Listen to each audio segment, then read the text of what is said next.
और मेरे बच्चे 2 बच्चे प्रेसिडियम में पढ़ते हैं, 9th क्लास और 2nd क्लास में। और मेरे बच्चे पिछले 5 साल से स्कूल में पढ़ रहे हैं और इसी साल सेशन 2015 में हमारा फ़ीस तो पहले भी मुद्दे उठते रहे हैं, बट इस साल काफ़ी पेरेंट्स का ये मुद्दा था कि आप A&D जो हमसे ले रहे हैं, एक कैप्शन अमाउंट ले रहे हैं, वो कहाँ पे यूटिलाइज़ हो रहा है। हमारा एक ही सवाल था प्रशासन से कि आप A&D कहाँ यूज़ कर रहे हैं, लेकिन जिसका अभी तक उन्होंने कोई जवाब नहीं दिया। शुरुआत में मैनेजमेंट से बात करके मिस्टर बग्गा जो एडमिन हेड है, उन्होंने हमें प्रोत्साहन दिया, एक लेटर भी दी जिसमें ये लिखा था कि हम जो है अपना फ़ीस होल्ड करके रख सकते हैं जब तक ना ये पूरा इशू जो है, पूरा मैटर जो है जो रिजॉल्व नहीं हो जाता। इन स्पाइट ऑफ दैट हम लोग अपना ट्यूशन फ़ीस और ट्रांसपोर्टेशन रेगुलर देते रहे ताकि टीचर्स वगैरह की सैलरी ना कहीं से होल्ड हो।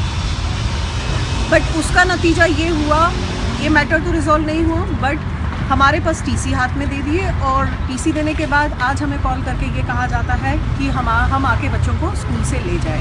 हमारे को तो सिर्फ यही नहीं समझ आता कि हम जाएं और कहाँ जाएं। सितंबर में डीएम के पास गए, डीएम ने एक्शन लेने के लिए आगे ऑर्डर तो दे दिए, लेकिन वो ऑर्डर कहाँ चले गए वो हमें पता नहीं है। हम अभी HR मिनिस्ट्री में गए थे 12 तारीख को, जॉइंट सेक्रेटरी और सेक्रेटरी से भी मिले, उन्होंने भी आश्वासन दिया। हम CBSE सेक्रेटरी से मिले, उन्होंने भी आश्वासन दिया कि मिड सेशन में बच्चों को TC नहीं मिलने चाहिए, लेकिन अभी तक कोई एक्शन हुआ नहीं इस चीज़ का। हमें तो यही नहीं समझ आता कि हम कहाँ गुहार लगाएं।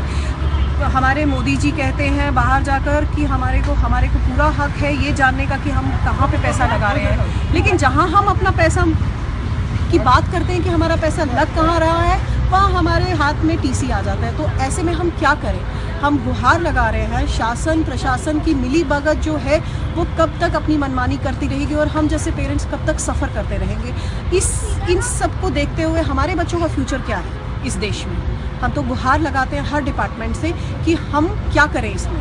हमारे बच्चों का फ्यूचर साल ख़राब हो जाएगा, मिड सेशन में स्कूल अगर हमारे साथ ये मनमानी कर रहा है तो हम क्या करेंगे? मेरा नाम स्वाति रंजन है। मेरी भी एक बेटी प्रेसिडियम स्कूल में 5वीं कक्षा में पढ़ रही है। आज मेरे साथ भी कुछ ऐसा ही हुआ। ये जो फ़ीस का मुद्दा है ये अप्रैल से चला आ रहा है और हम लोगों ने बस एनुअल और डेवलपमेंट चार्ज होल्ड करके रखा है। बाकी सारी चीज़ें, चाहे वो ट्यूशन फ़ी हो, मतलब AD के अलावा हमने सारी चीज़ें पे कर रखी हैं। लेकिन आज हमें स्कूल से फ़ोन आता है कि आपके बच्चे का TC इशू कर दिया गया है, आप उसे स्कूल से आकर लेकर जाओ। तो हम ये कहना चाहते हैं कि अगर हम स्कूल से ये पूछ रहे हैं कि आप जो हमसे पैसे ले रहे हो उसको आप कहाँ खर्च कर रहे हो, तो क्या ये मतलब पेरेंट्स को जानने का हक नहीं है?